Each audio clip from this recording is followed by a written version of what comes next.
I gave you a sobering stat earlier in the show. Every day, at least 3 women are assaulted or murdered by their spouse or boyfriend. There's a second part to that I didn't share. In 70 to 80% of the cases that end in murder, the man physically abused the woman before the murder.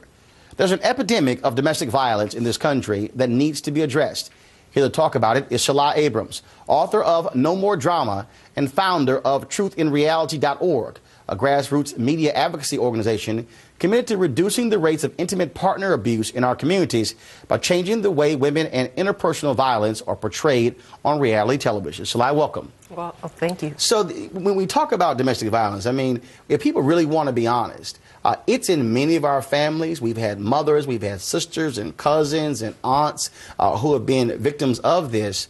And so really, whose responsibility is it to begin to address this, to begin to confront it and say, this is where it has to end? It has to begin with the individuals first and foremost. We have to recognize that interpersonal violence, emotional violence, physical violence, sexual violence, none of these are acceptable ways of resolving conflict or handling your emotions. And so outside of the individuals, we have to look towards government to actually enforce the laws that exist to protect victims of violence, as well as institutions to educate and create new structures that will ultimately help people to understand exactly what domestic violence is and how they can change their own behaviors. And you also have a case where, I mean, look, laws are also important. That is, who gets to actually, can you still have a weapon in your home if you've actually been convicted of domestic violence? But also you have the funding for social services centers as well, women's abuse shelters, things along those lines. But one of the things that I was emphasizing after the Chris Brown Rihanna incident took place in L.A. Is that every time I saw a domestic violence conversation on television, it was largely women having a conversation about it. And I said, you can't talk about domestic violence and not have discussion with men about the issue as well. Yes, and it's a taboo subject. When you think about domestic violence, the majority of perpetrators are going to be men. Now, that is something that's been backed up by statistical data, though people love to get up in arms and say, no, women beat men too. But the reality is that women are, by and large, the victims of this crime.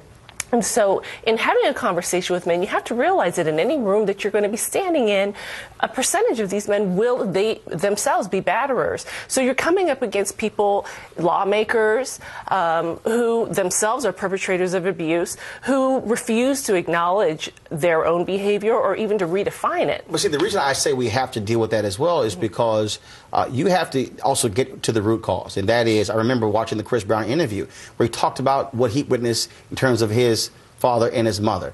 You hear those examples as well, and oftentimes so much of the attention is on counseling for women in terms of getting them to break those generational curses, and whereas the young men are sort of just left there, and I'm saying, wait a minute, they're also impacted by what they also see. They are impacted by what they see, and absolutely one of the greatest predictors of whether or not someone will become a batterer or a victim of abuse is growing up in a family in which they witness it.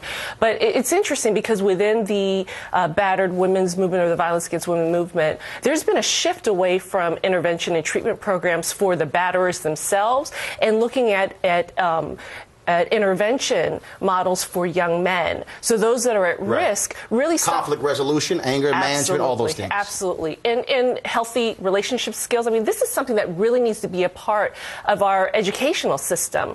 This is destroying our communities. You also are trying to come back, about 30 seconds or so left, trying to deal with what you see as violence among these women in reality television and how that's impacting the generation who's watching it. Absolutely. And I mean, there is no doubt that the media, particularly reality television, is changing the way that we interact with each other. And it is our belief at Truth and Reality that by creating more responsible reality TV programming, that ultimately that will influence our culture overall. And to that end, we're taking action steps instead of just talking about, okay, this show stinks, okay, that's influencing our girls in a negative way. We're prepared, and we are currently educating folks through our media advocacy toolkit and through other programs. All right. Well, it's a critically important issue, and certainly we hope that we can spur the conversation and get people in their families to say, look, don't just keep it quiet. You don't want want your sons and daughters to know the fact of the matter is, I do believe in breaking generational curses. This is one of those, and you can actually live a much different life than what you may have experienced from your mother, from your father, from your grandmother, grandfather. So, we appreciate it. Thanks a lot. Thank you. All right, folks.